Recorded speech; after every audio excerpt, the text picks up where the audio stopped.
Ini adalah kisah tentang seorang wanita muda yang merantau ke Arab Saudi demi keluarga, tapi justru dijadikan pemuas oleh majikannya sendiri.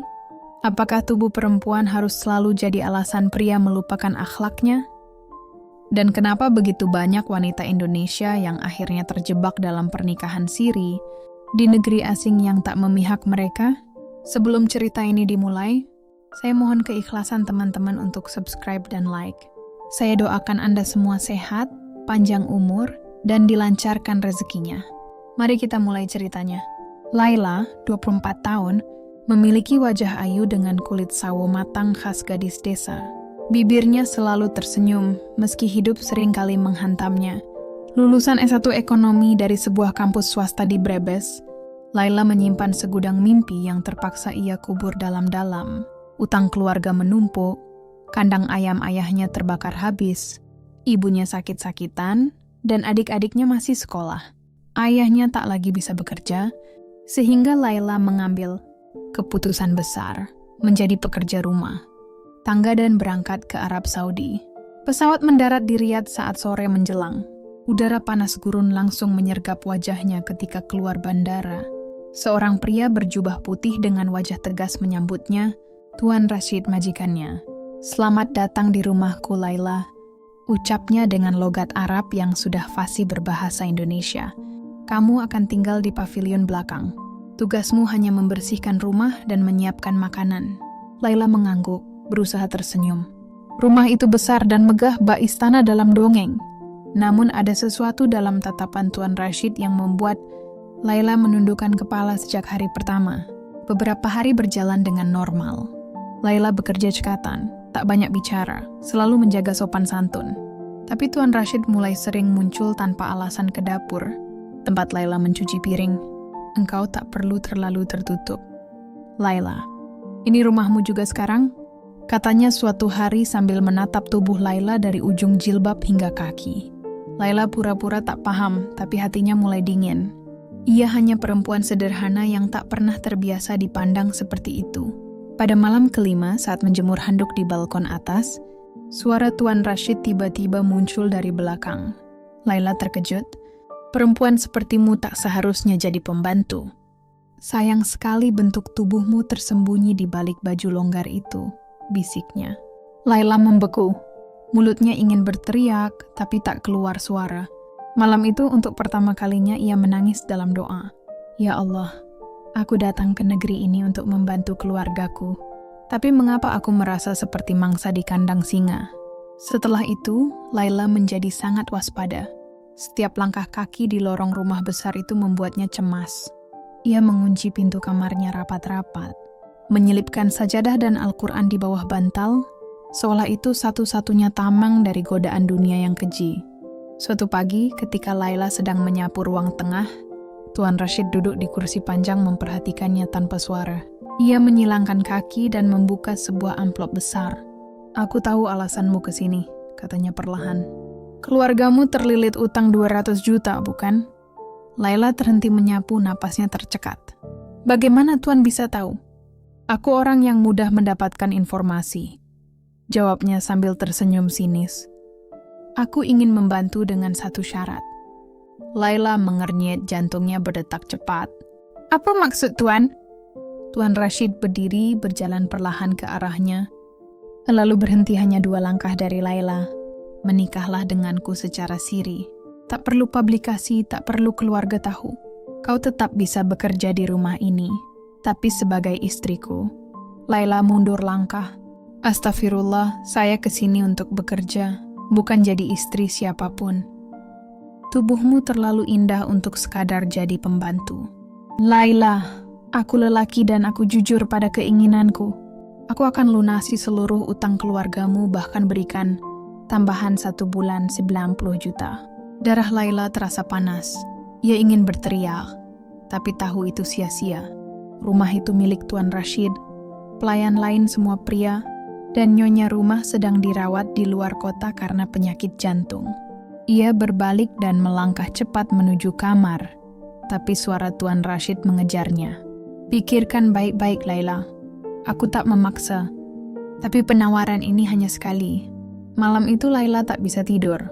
Ia memandang langit-langit kamar yang dingin dan kosong. Hanya satu pertanyaan berputar dalam benaknya. Apakah harga sebuah kehormatan bisa ditukar demi keluarga? Doanya malam itu panjang. Tangisnya membasahi sajadah. Ia tak tahu harus memilih antara cinta pada diri sendiri atau menyelamatkan orang-orang yang dicintainya. Hari-hari berikutnya berjalan sunyi. Tapi mata Tuan Rashid semakin tajam mengawasi Laila. Ia tak lagi sembunyi-sembunyi, menunjukkan hasrat. Setiap kali Laila membungkuk mengepel lantai, setiap kali ia berjalan membawa nampan sarapan, tatapan Tuan Rashid selalu menempel pada tubuhnya. Laila tahu itu bukan lagi sekadar perhatian, itu pengintaian. Ia merasa tubuhnya bukan miliknya sendiri. Meski berada di kamar sendiri, Laila sering mendengar langkah. Kaki yang berhenti di depan pintu lalu perlahan menjauh. Suara itu selalu membuat hatinya berdetak tidak menentu, seolah ada bayang-bayang yang selalu mengintainya. Suatu siang, suara panggilan video dari ibunya tiba-tiba mengagetkannya. Wajah ibu yang tampak lelah terpancar di layar. Laila, alhamdulillah, ada orang baik hati yang melunasi seluruh utang kita. Rumah tidak jadi disita, kata sang ibu dengan suara bergetar bahagia. Laila terpaku, matanya melebar. Siapa, Bu? Siapa yang membantu kita? Ibumu bilang orang dari Jakarta. Katanya teman orang Arab yang majikanmu sekarang, jawab ibu. Laila menelan ludah berat. Ia tahu pasti siapa dalangnya. Ia menoleh ke jendela. Angin berdesir membawa riak ketidaktenangan yang mengombang-ambing batinnya. Malam itu, Tuan Rashid datang dengan membawa setangkai mawar putih. Ia mengetuk pintu kamar Laila. Laila membuka pintu, wajahnya tegang. Aku ingin bicara baik-baik, kata lelaki itu. Laila diam membisu, tapi Tuan Rashid tak menyerah. Aku sudah melunasi utang keluargamu. Bukankah sekarang kau hanya perlu membalasnya? Dengan satu hal kecil, menjadi milikku? Tuanku, saya bukan barang, suara Laila lirih tapi tegas. Utang bisa saya ganti, tapi kehormatan saya tidak bisa saya jual.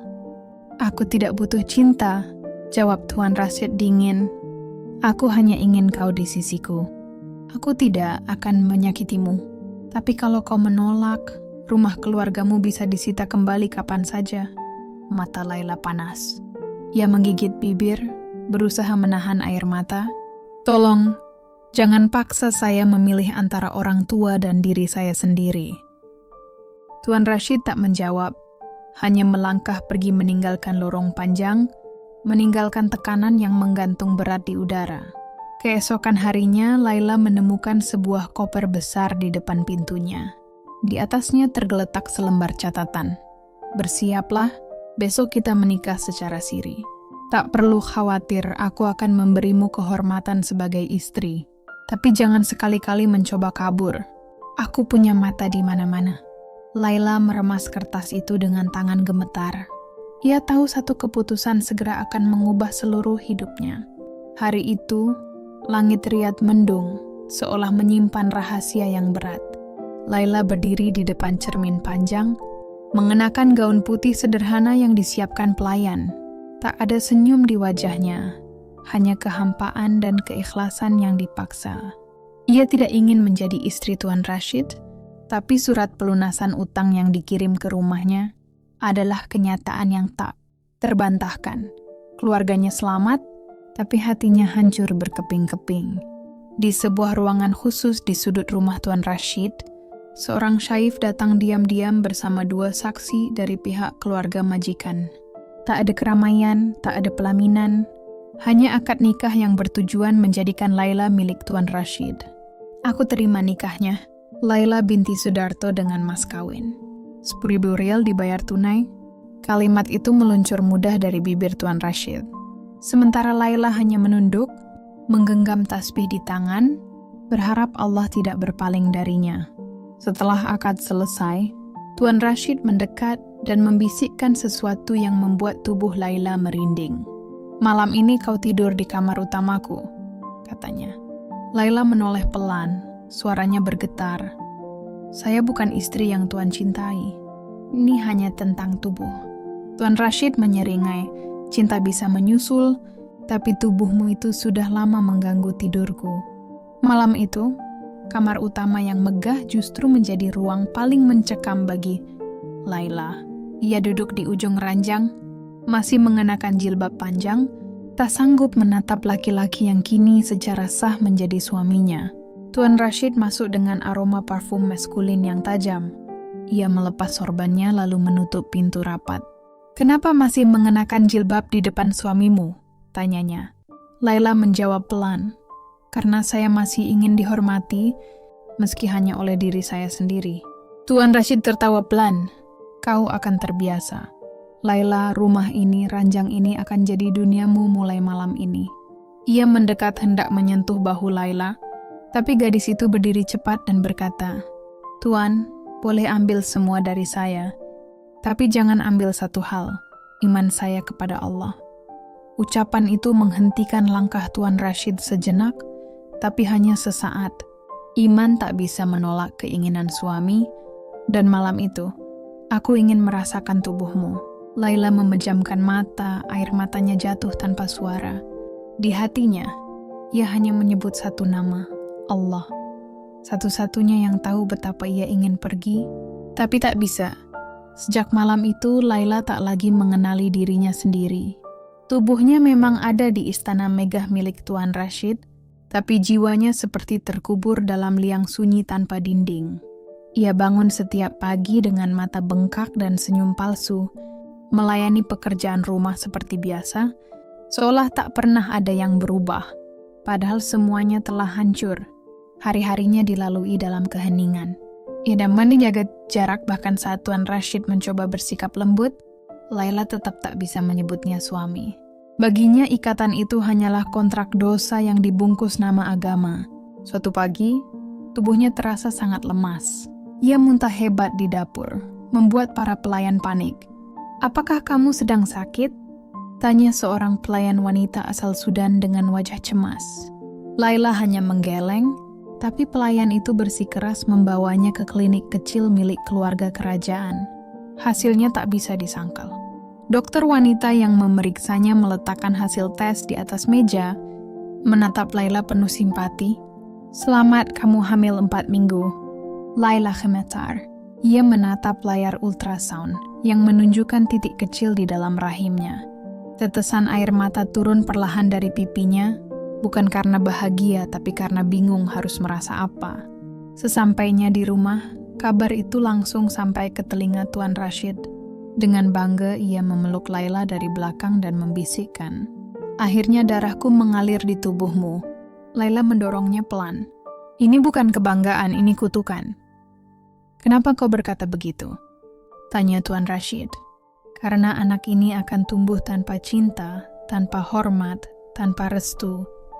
Ia buah dari paksaan, bukan keikhlasan." Tuan Rashid terdiam, namun sorot matanya tidak menunjukkan penyesalan. Justru semakin kuat rasa kepemilikan yang tumbuh dalam dirinya. "Kau boleh membenciku, tapi kau akan tetap jadi ibu dari anakku. Dan itu mengikatmu lebih kuat daripada akad nikah manapun," katanya dingin. Malamnya Laila duduk sendirian di taman belakang. Perutnya belum terlihat membesar, tapi beban di dalamnya sudah lebih berat dari langit Riyadh. Dalam sujud panjangnya, ia hanya berdoa, "Ya Allah, jika ini takdirmu maka kuatkan aku. Tapi jika ini jalan menuju kehancuranku, tunjukkan satu saja jalan keluar." Entah dari mana, angin malam menerpa wajahnya, seperti bisikan halus yang menguatkan hati bahwa perjalanan ini belum selesai. Waktu terus berjalan. Usia kandungan Laila memasuki bulan ke-6. Tubuhnya mulai berubah, tapi hatinya tetap sama. Tak pernah benar-benar menerima semua yang terjadi. Ia kini tidak hanya membawa dirinya sendiri, tapi juga nyawa lain yang tumbuh dalam rahimnya. Anak dari pria yang tak pernah ia cintai. Tuan Rashid di sisi lain semakin posesif. Ia memperketat penjagaan. Bahkan untuk keluar ke halaman rumah saja, Laila harus minta izin dan dikawal. Ia seperti burung dalam sangkar emas, dihias dengan pakaian mahal tapi kehilangan kebebasan. Suatu malam, saat hujan turun tipis di Riyadh, Laila memanfaatkan kelengahan para penjaga. Ia menyelinap ke ruang kerja Tuan Rashid, mencari dokumen penting, paspor atau apapun yang bisa membawanya pulang. Namun saat membuka laci terkunci di meja, yang ia temukan malah seberkas foto lamanya, diam-diam diambil saat ia pertama kali bekerja di rumah itu. Ada pos-pos candid Laila menjemur pakaian, membungkuk mengepel, atau tertawa sendiri di dapur. Di balik foto-foto itu, tersembunyi catatan tangan. Tubuh ini harus jadi milikku. Bagaimanapun caranya, lunasi utangnya. Jebak dia dengan kebaikan. Jika dia menolak, anak akan jadi pengikatnya. Laila membeku, napasnya tercekat.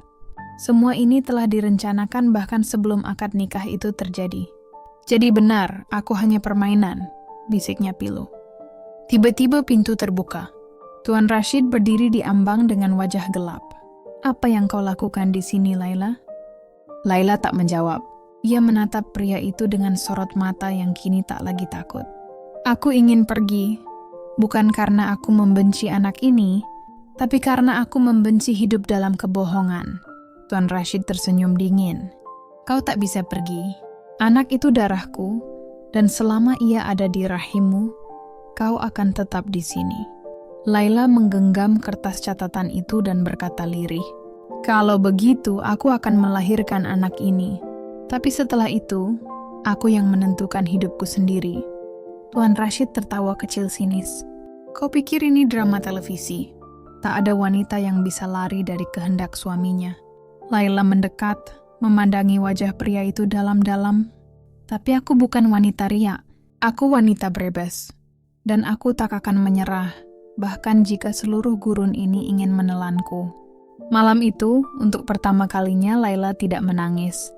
Ia hanya duduk di sajadahnya, meremas tasbih kuat-kuat, dan berkata dalam hati, Ya Allah, jika kau izinkan, aku ingin anakku lahir dalam dunia yang bebas, bebas dari ancaman, bebas dari nafsu. Aku siap menukar segalanya untuk itu. Malam itu juga, sebuah rencana mulai ia susun dengan tenang, dalam diam. Hari persalinan tiba lebih cepat dari perkiraan. Di tengah malam yang dingin dan sunyi, Laila dibawa ke klinik keluarga oleh 2 pelayan perempuan. Kontraksi bertubi-tubi membuat tubuhnya menggigil. Namun bukan rasa sakit yang paling menyakitkan, melainkan kenyataan bahwa ia akan membawa seorang anak ke dunia yang belum tentu memberinya tempat yang layak. Tangisan bayi laki-laki pecah beberapa jam kemudian. Kulitnya merah, tubuhnya sehat, matanya belum terbuka penuh. Laila memeluknya dengan cinta yang murni. Cinta yang tak diwariskan dari pernikahan, tapi tumbuh dari penderitaan. Tuan Rashid datang menjelang pagi dengan sorot mata penuh kepuasan. Akhirnya putraku lahir. Ia akan mewarisi semua yang kumiliki, katanya. Laila memeluk bayi itu lebih erat. Tidak, ia akan mewarisi pilihan. Tuan Rashid mengernyit. Apa maksudmu? Aku sudah hubungi kedutaan Indonesia, jawab Laila pelan tapi tegas. Mereka datang besok. Aku sudah serahkan bukti-bukti tentang paksaan pernikahan, surat jebakan utang, dan foto-foto ini. Ia meletakkan amplop di meja kecil dekat ranjang. Tuan Rashid memucat, tangannya mengepal. Namun ia tak bisa menyentuh Laila. Malam ini aku bisa menjadikanmu tahanan seumur hidup, gertak Tuan Rashid. Aku akan jadi ibu yang dipenjara demi membebaskan anakku, jawab Laila penuh tekad. Pagi itu dunia terasa hening. Sebuah mobil hitam milik kedutaan berhenti pelan di depan. Rumah megah yang dulu bagai penjara bagi Laila. Beberapa petugas turun, wajah mereka serius namun tetap sopan. Laila pun melangkah keluar dengan koper, kecil di tangan dan bayi mungil dalam pelukannya, terbungkus selimut putih seperti secercah cahaya di pagi yang muram. Langkah kakinya pelan namun pasti. Ia melewati para pelayan yang menunduk tanpa berani bicara, lalu mendongak sejenak ke balkon lantai 2 di sana. Tuan Rashid berdiri diam, hanya menatap tanpa sepatah kata pun. Dia akan jadi anak yang bebas, ucap Laila tegas, matanya lurus ke depan. Bukan karena kau mengizinkannya, tapi karena aku memperjuangkannya. Lalu pintu mobil tertutup. Kendaraan itu melaju perlahan meninggalkan gerbang. Rumah besar, tempat yang dulu mengurungnya, kini jadi saksi kebebasannya. Di dalam mobil, Laila memandangi wajah bayinya yang tertidur damai. Dengan suara bergetar namun penuh keyakinan, ia berbisik, "Namamu Raffi, artinya tinggi, karena kamu akan tumbuh tinggi di atas luka ibumu." Dan di antara jalanan berpasir serta langit biru yang membentang, Laila tahu ini bukan sekadar akhir dari sebuah penderitaan. Ini adalah awal dari hidup baru, bukan sebagai pembantu, bukan sebagai istri dari keterpaksaan, tapi sebagai seorang ibu yang memilih untuk hidup dengan kehormatan.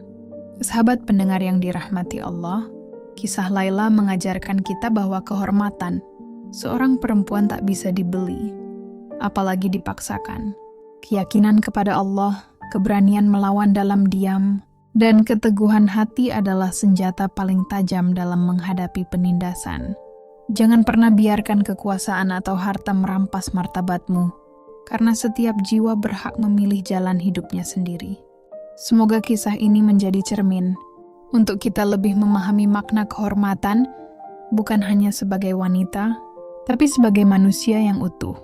Terima kasih kamu sudah menyimak cerita ini. Jangan lupa untuk like video ini, subscribe channel kami, agar tidak ketinggalan cerita menarik lainnya. Sampai jumpa di cerita berikutnya.